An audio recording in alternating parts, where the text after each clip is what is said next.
From the headquarters of Telesur English in Quito, Ecuador, this is From the South, and I'm Soini Gray.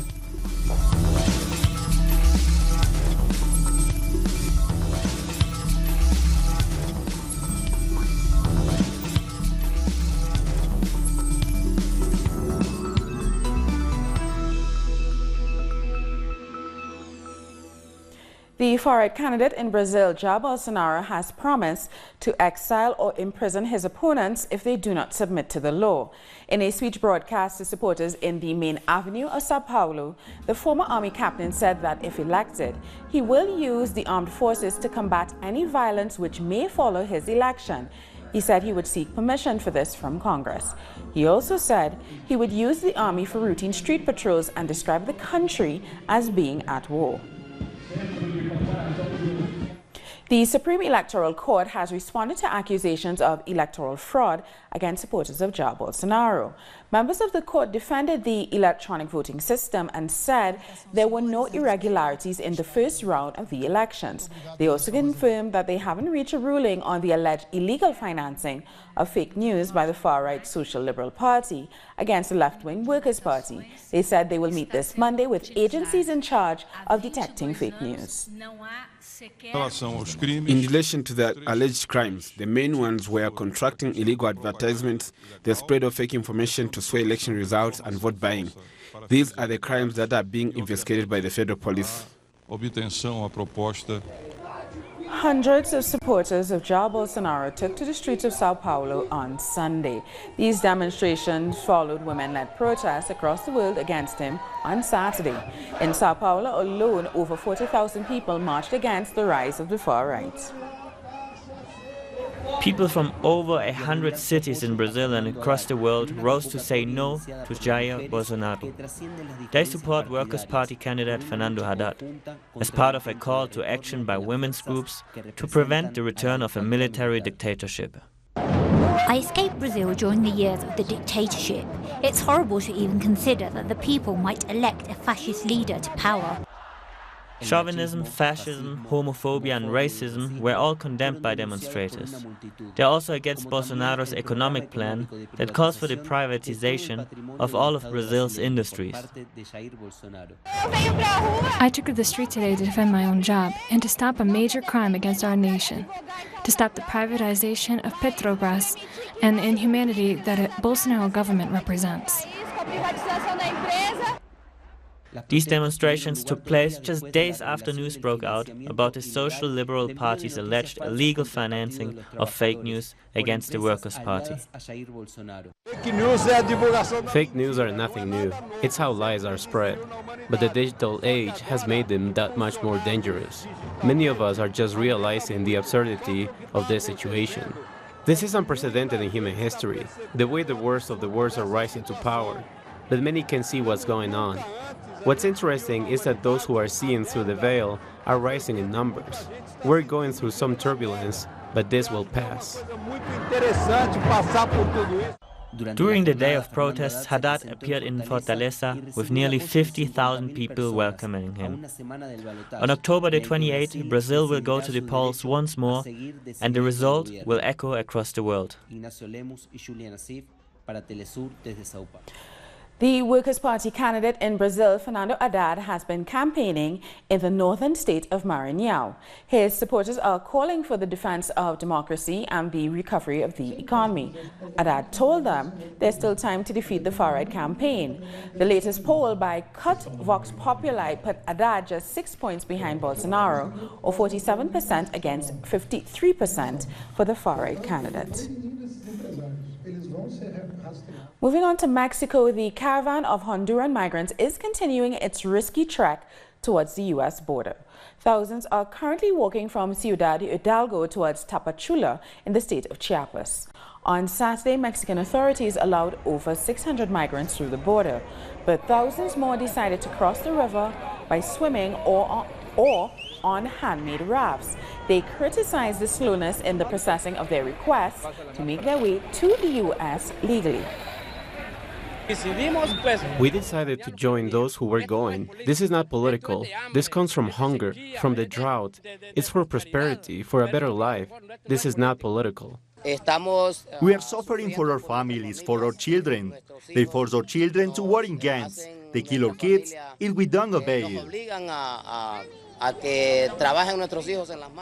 And more Hondurans are trying to join the caravan. Our correspondent in Tegucigalpa, Gilda Silvestrucci, tells us more. The migrant caravan keeps organizing throughout the country. People is calling from different spots to gather all together towards the border and to reach the big caravan in Mexico. Many Hondurans say they have no fear related to the government's threats and restrictions. The situation in Honduras is so severe that people prefer to live in large groups rather than remaining in the country. Meanwhile, the government continues saying that about 2,000 people will be returned.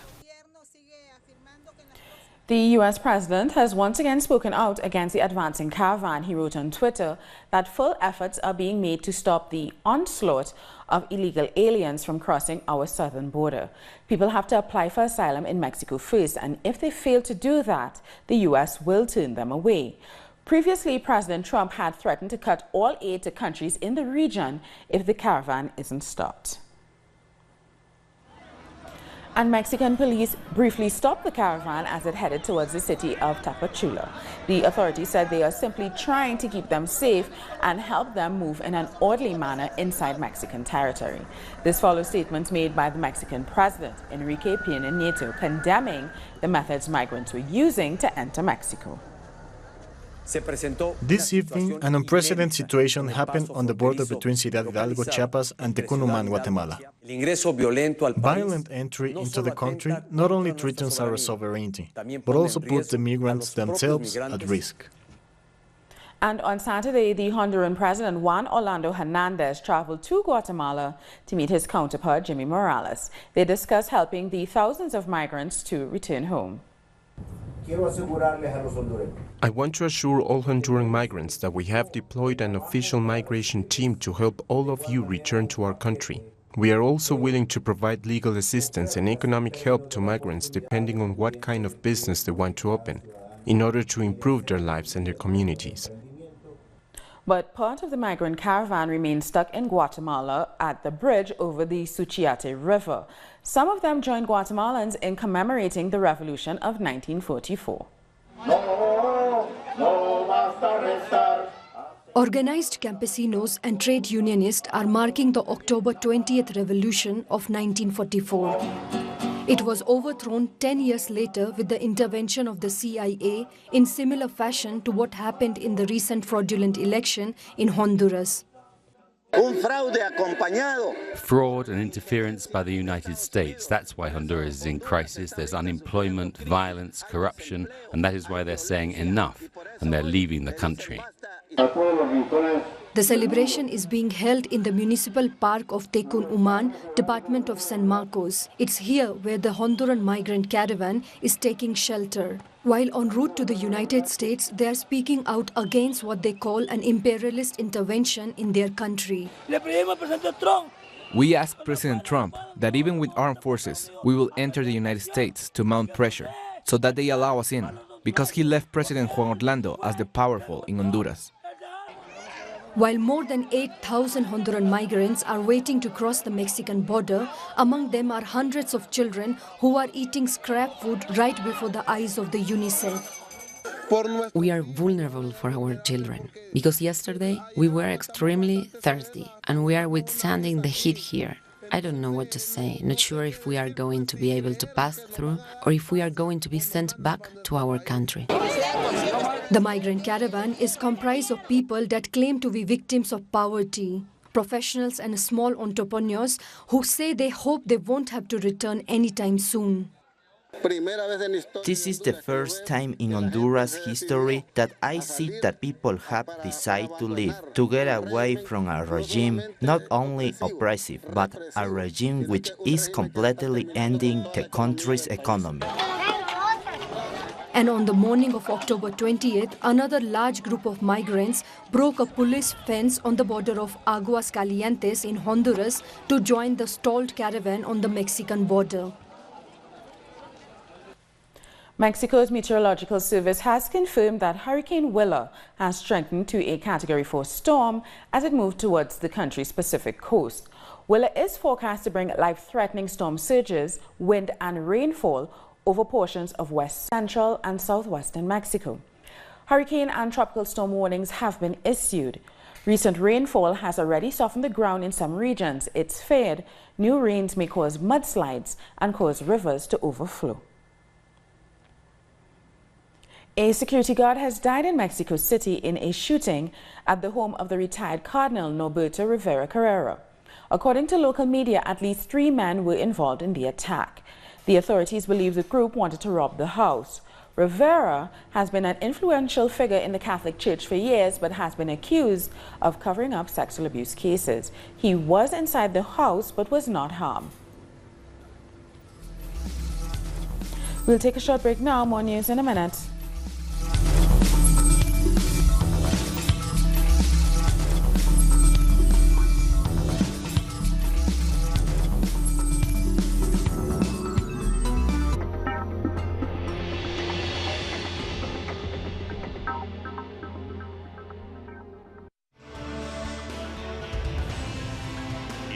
Infested by inequalities, abuse of power, and injustice, the American journalist Abby Martin covers the struggle for fundamental rights worldwide, deep into the search of files which uncover the empire's strategies through our screen and web platform in English.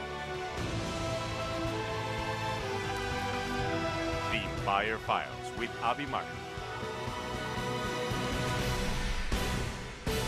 Tuesday, only on Telesur.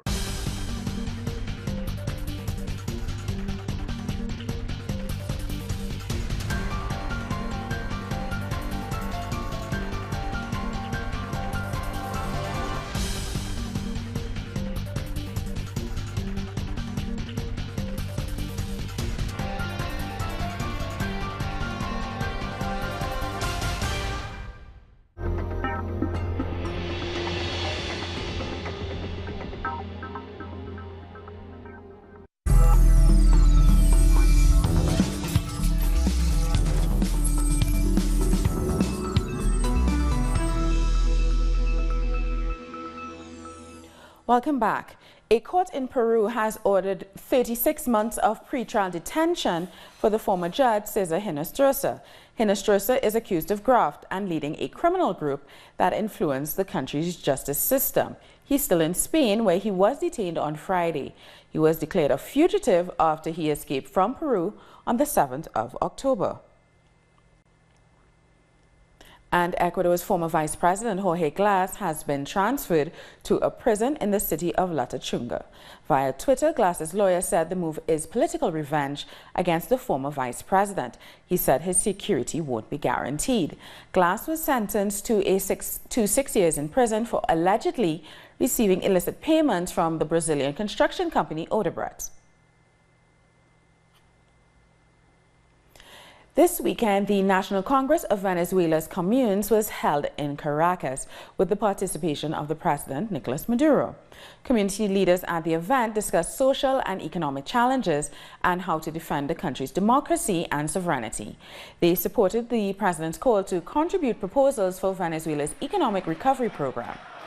The president condemned the attacks against his government by foreign powers. Defender la democracia venezolana. We are defending democracy by not accepting the insolent statements by satellite states of imperialism. We must focus on how our democracy is gaining strength, especially in matters of the economy. We have presented our 2019 budget to the National Constituent Assembly. If we compare our budget to Colombia or Argentina or even the United States, then we can see how much money we invest in our public services compared to them. And Venezuelan Foreign Minister Jorge Arias reacted to an interview by U.S. Secretary of State Mike Pompeo, where he spoke about the economic sanctions imposed upon Venezuela. In the interview, Pompeo said, "You've seen the sanctions that we put in place, not just against the country. They sometimes have an adverse impact on the people of Venezuela." Arias reacted by saying the U.S. Secretary of State admits that the sanctions are an attack against the people. In Colombia, at least 11 people, including 5 children, died on Sunday when a landslide buried 3 homes in a low-income neighborhood in Barranquilla. Rescue operations were carried out by the local community with assistance from the fire department, civil defense and the Red Cross. 3 children who had been buried were discovered alive. Landslides are common during the rainy season in Colombia's mountainous region. So, I came to see what happened, and I grabbed a shovel and I started to dig to find people, and we pulled out 3, and I left because I couldn't go on, because it's hard to see all those people buried there.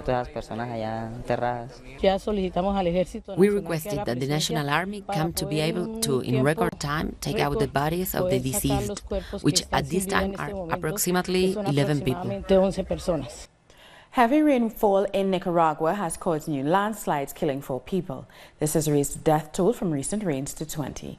Authorities have declared a state of emergency in 6 municipalities and in the capital, Managua. As the rest of the country remains on alert, the government is providing victims with food and medical supplies. And heavy rain since Thursday have flooded hundreds of homes in Trinidad and Tobago. Prime Minister Dr. Keith Rowley has declared it a national disaster, but his Minister of National Security has confirmed there is no national shutdown and unaffected persons should go to work. Luckily, there are no reports of deaths so far, but many homes are still underwater or covered in mud. At this stage, the government of Trinidad and Tobago has taken a decision that tomorrow there is not going to be a national shutdown. There are certain areas of Trinidad and Tobago that are still being affected that we will continue to do work on. But we need our citizens who can get to work to continue along their daily lives to do so.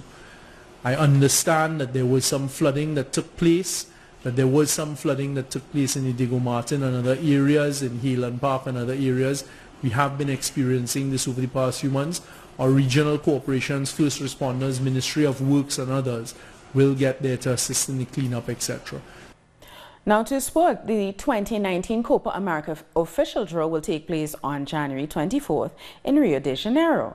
Brazil will be hosting the 46th edition of the Football Cup next summer. 10 national teams from South America and 2 guest teams from Qatar and Japan will compete in the tournament.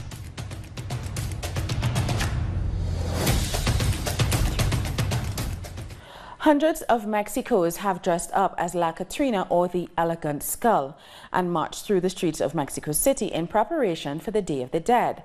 The participants painted their faces and wore costumes, a tradition in which families remember their dead and celebrate the continuity of life. Last year, the Day of the Dead was made famous throughout the world by the Oscar-winning movie Coco, which has the celebrations as its backdrop.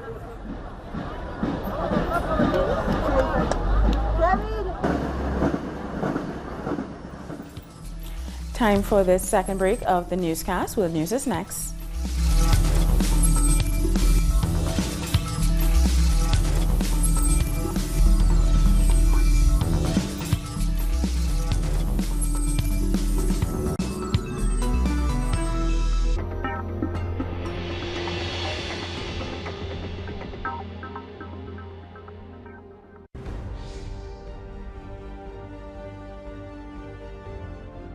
Acompañamos a los pueblos que resisten en cada una de sus luchas. Somos esa ventana que se abre para visibilizarlos entre fronteras.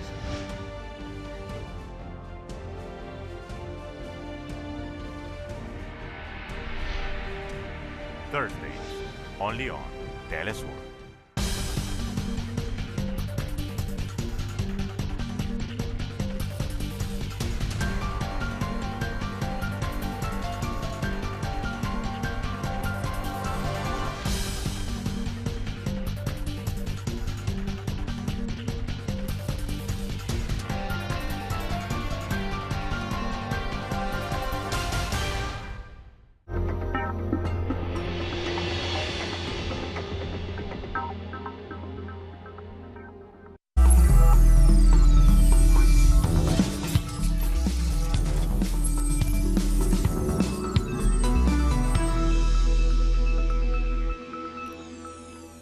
Welcome back. Turkish President Recep Tayyip Erdogan has vowed to reveal what he called the naked truth about the killing of the journalist Jamal Khashoggi. He said he will make a full statement on the case on Wednesday.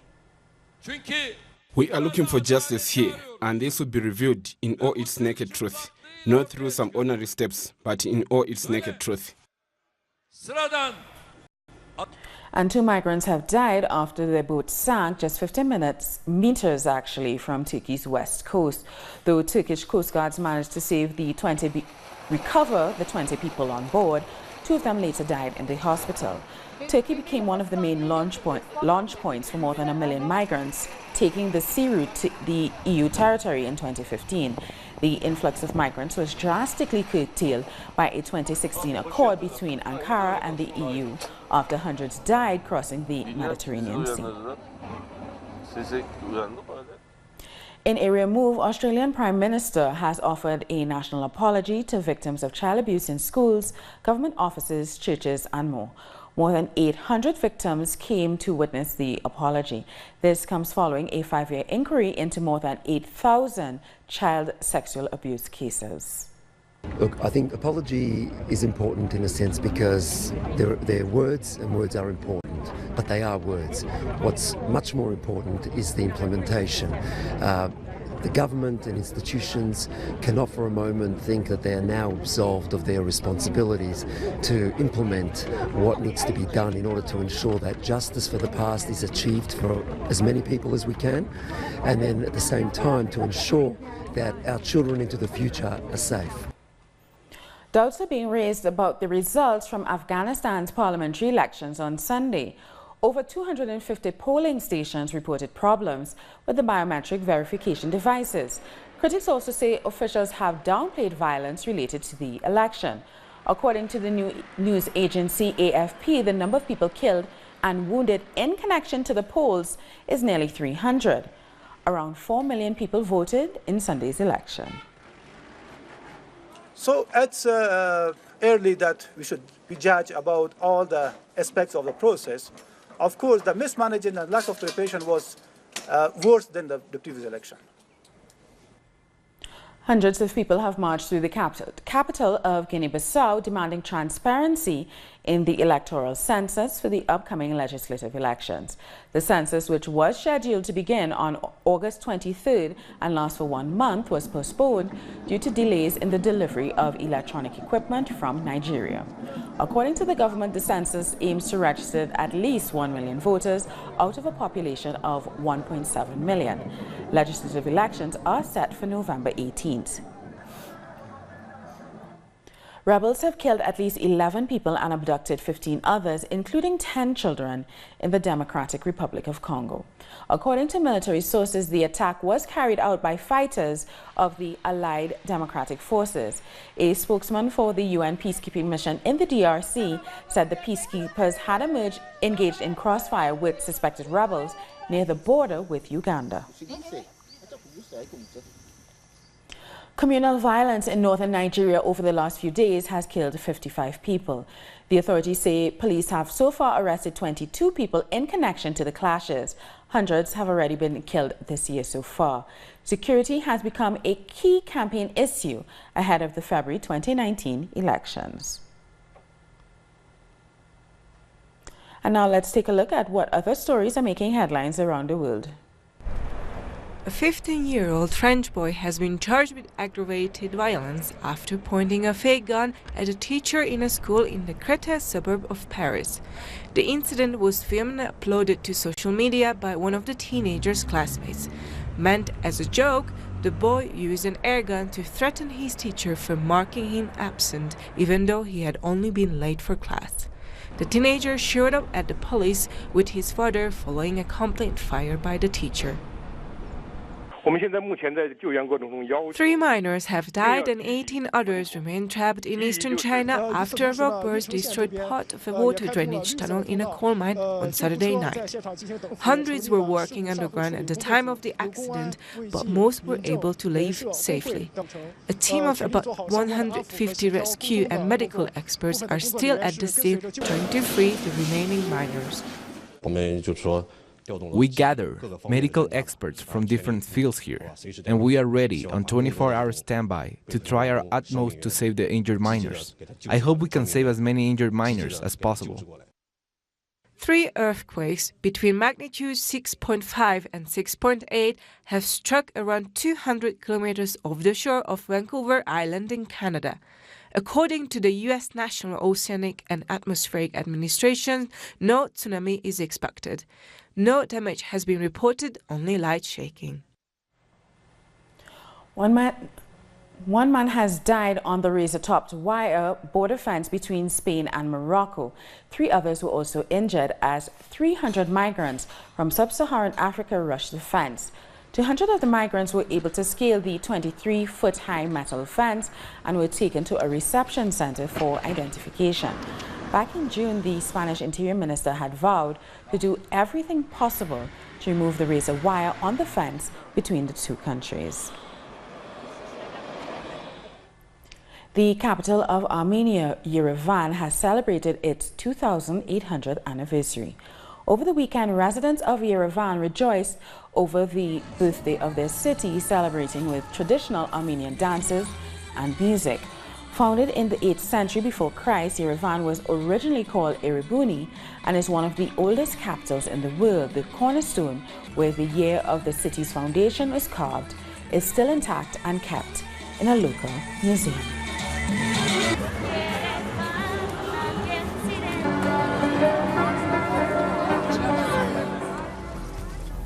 Okay, that piano is pretty. We've come to the end of this news brief. For these and many other stories, you can find them on our website at telus4tv.net/English. And join us on social media. We are on Facebook, Twitter, and Instagram. Tell Us Your English, I'm Suni Gray. Thank you for watching.